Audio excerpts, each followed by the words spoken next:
Lola Javier.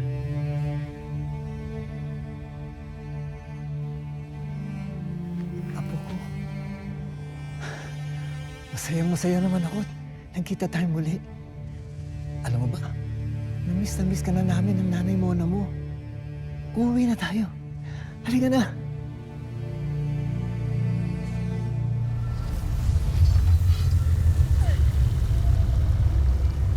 Bakit tila hindi pa siya nagigising?